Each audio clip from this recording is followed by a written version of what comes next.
All right, guys, we are going to go over classification of matter, which is our second big objective for this unit.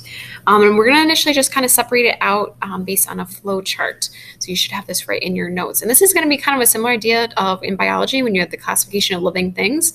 Chemistry is the study of matter, so we need to have a way to kind of categorize and break up different types of matter and how we analyze it. So matter has two big categories, and how we differentiate them is whether or not they can be separated by physical means or not. And also is going to come into the idea of a substance is only one type of particle throughout the whole sample, while a mixture is going to be two or more different substances combined or mixed together. So we're going to start with a substance first. So we're going to be looking at those substances where we only have one type of particle throughout the whole material. Now, the two types of substances we have are our elements and our compounds. One big difference between them is that elements cannot be separated by chemical means, while compounds can be separated by chemical means. And really that just involves breaking the bonds that are going to be existing between atoms in a compound. So for our element, there's only one type of atom throughout the whole thing. So like a monoatomic might be something like sodium or neon. Those would be just a single atom that exists by themselves.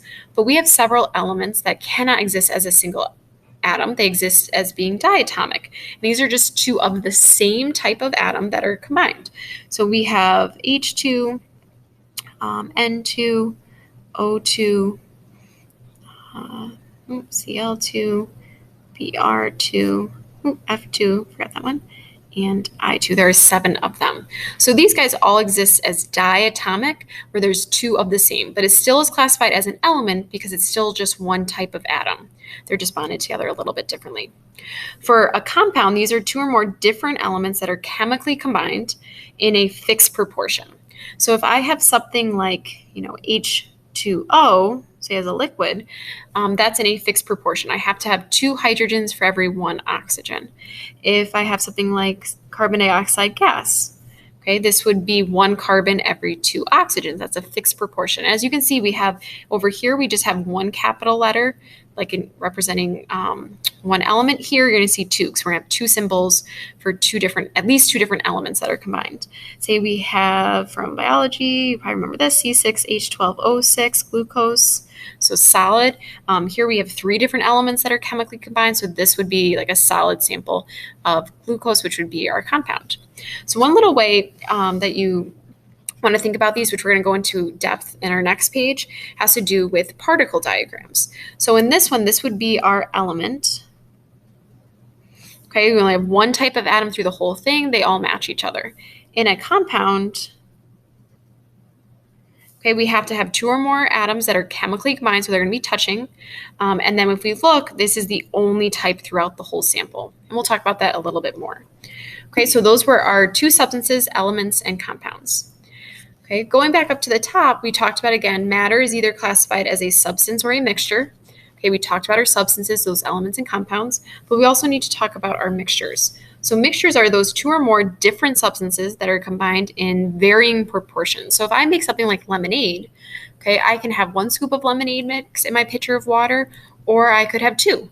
Okay, they're both lemonade. So I can change how much of each part I have, and it's still a mixture. I can't do that with, say, a compound. So a mixture, the difference between these two that we're going to talk about is that they either have the same composition throughout, which is going to be a homogeneous or homogeneous mixture, or they have a different composition throughout, which would be a heterogeneous mixture. So a homogeneous mixture, these are different substances mixed evenly together. So it looks the same throughout. You can't tell the difference. So if I have salt water, NaCl, I would use this little AQ next to it. That AQ means that it's an aqueous solution. Solution is a super common term for a homogeneous mixture, which just means that it's mixed with water. Okay, or you might have like iced tea. Iced tea would be a type of homogeneous mixture.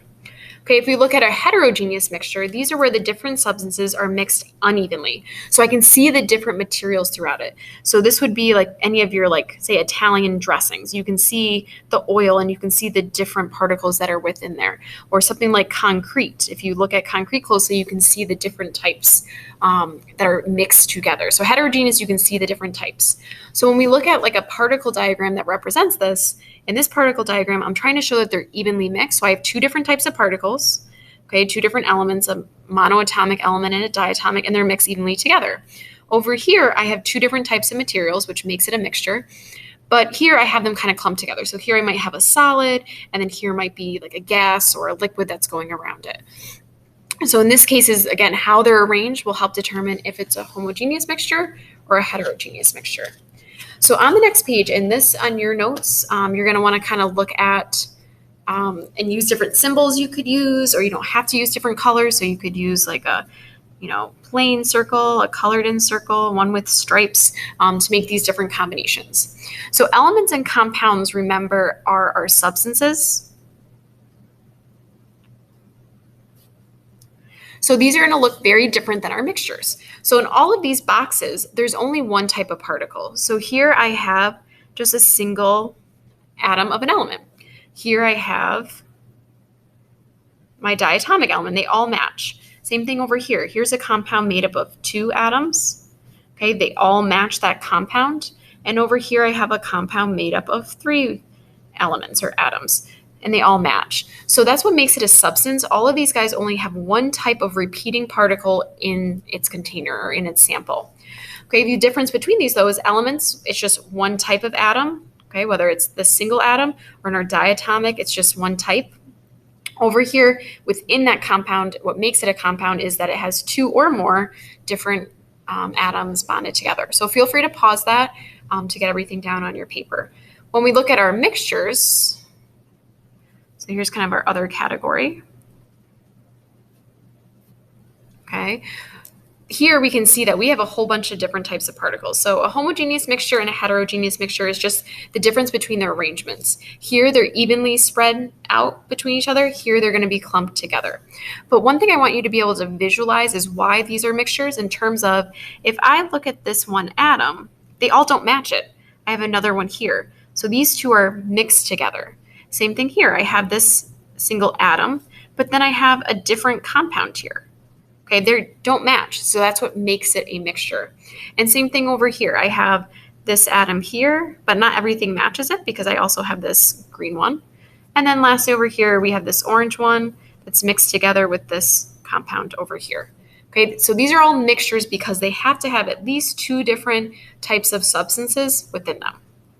Okay, so part of the challenge of this classification matter is going to be interpreting particle diagrams like these guys, or drawing them yourselves. The last little thing I wanted to go through was just the difference between a physical and chemical change based on the particle diagram. So a physical change occurs, remember, when it has a change in properties but not a change in chemical composition. So there's no new substances. It stays the same thing. So like this top one shows that physical change because I still I have this compound here and I still have it here. They're just rearranged. So there's only like a rearrangement of the compound. So they moved closer together. Okay, a chemical change, though, is going to occur when that substance is transformed into a new substance, usually with a different composition. So in this chemical change, I have this compound, but when I look over here in the reaction, I now have two new substances. I have an orange atom all by itself, and then a diatomic molecule by itself. So here there's been like an actual, breaking or forming of bonds. Here I broke them, but then formed them between the green ones. Okay, and again, over here, this is new substances. Okay, so you want to be able to compare those and be able to pick out your chemical and physical change based on those particle diagrams. So you're going to spend a bunch of time working on these, and hopefully you'll feel comfortable analyzing them and drawing them as we move forward. And that is it.